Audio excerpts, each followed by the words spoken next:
Il n'y a personne qui sait faire l'amour plus que l'autre. Parce que faire l'amour, c'est un art, ça s'apprend.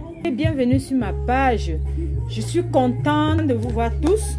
Les femmes et les hommes mariés, les conseils pour raviver votre vie sexuelle. Parce que beaucoup de couples sont mariés, ils vivent dans le mariage, mais ne sont pas épanouis sexuellement. Et je trouve que c'est un sujet qui n'est pas du tout tabou. C'est un sujet qu'on devrait en parler. Déjà, en tant que coach, il n'y a pas de sujet tabou chez moi. Vous pouvez améliorer votre sexe si vous deux vous acceptez de travailler et de suivre des conseils utiles que je vais vous donner pour votre vie sexuelle.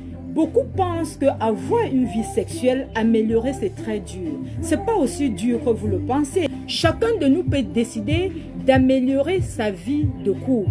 Il faut tout simplement le vouloir. Vous-même, vous savez que dans la vie, il n'y a rien qui est aussi facile. Quand on veut des choses, il faut s'y mettre, il faut donner assez d'énergie. Quand vous rencontrez quelqu'un, la chaleur, le feu de l'amour, c'est différent. Le sexe et l'intimité physique viennent naturellement. Vous vivez ces premiers moments-là intensement, mais avec le temps, ils perdent un peu de ces étincelles, mais ils ne disparaissent jamais. C'est ce que vous devez comprendre, que l'étincelle d'amour dans un foyer peut baisser, peut être un peu tamisée, mais elle ne devrait pas s'éteindre. La chaleur dans un couple ne devrait pas s'arrêter. Il vous suffit de vous redécouvrir, de chercher à revivre, à partager la passion du départ, à raviver ce qui vous avez mis ensemble, à revivre ce qui vous avait plu sur le conjoint ou sur la conjointe, comme ça pour y allumer le feu du plaisir, le feu du désir dans votre couple. Parler du sexe, le sexe n'est pas tabou. Le sexe, c'est une partie de nous, c'est une partie de notre plaisir, c'est notre vie. On ne peut pas s'en passer de ça. Parlez de votre vie sexuelle comme vous parlez de ce verre qu'il faut boire, comme vous parlez d'un repas qu'il faut manger. Ayez une conversation sexuelle et productive dans votre couple. Quand vous finissez vos ébats sexuels, généralement, posez la question à vos conjoints, vice-versa. Est-ce que ça t'a plu?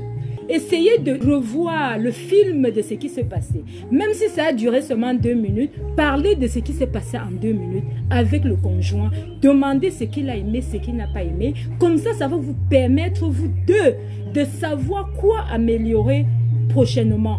Est-ce que c'était comment? Si ce n'était pas bien, qu'est-ce qui a manqué à ton bonheur?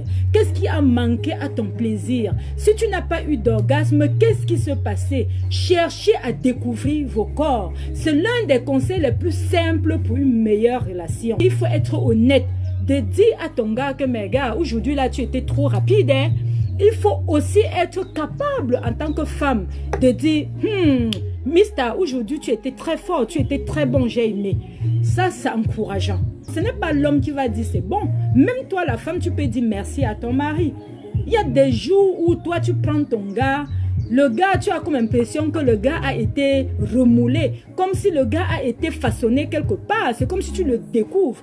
Donc, apprenez à le remercier ou à la remercier. Ça va vous améliorer votre vie dans n'importe quelle relation. Cela va vous améliorer votre relation intime.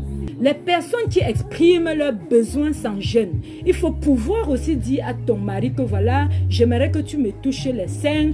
L'homme doit pouvoir dire à sa femme que voilà, envoie ta main à tel endroit. Baladez un peu avec les doigts sur le corps de votre conjoint pour découvrir enfin quelle partie est plus sensible. Quelle partie lui donne assez de bonheur. Quelle partie lui donne plus de plaisir. Se faire entendre sur les besoins est l'un des principaux conseils pour une meilleure relation sexuelle et une relation heureuse. C'est ce que j'avais à vous dire dans cette petite vidéo. J'espère que c'était pas très long. C'était un peu tout pour aujourd'hui. Merci pour votre abonnement. Visitez ma chaîne YouTube Princesse Fotoulaise. J'ai plein de vidéos qui peuvent raviver votre vie, qui peuvent remettre la lumière dans vos projets, qui peuvent vous épanouir. Que vous soyez célibataire, marié, c'est aidant pour tout le monde. C'est important pour tous les photoulaises. Je vous prie de partager. Je sais que vous me suivez partout où je suis. Merci pour cette confiance-là. Toutes les femmes, tous les photoulais et photoulaises doivent écouter cette vidéo. Allez, Je vous adore, je vous adore. Bye bye.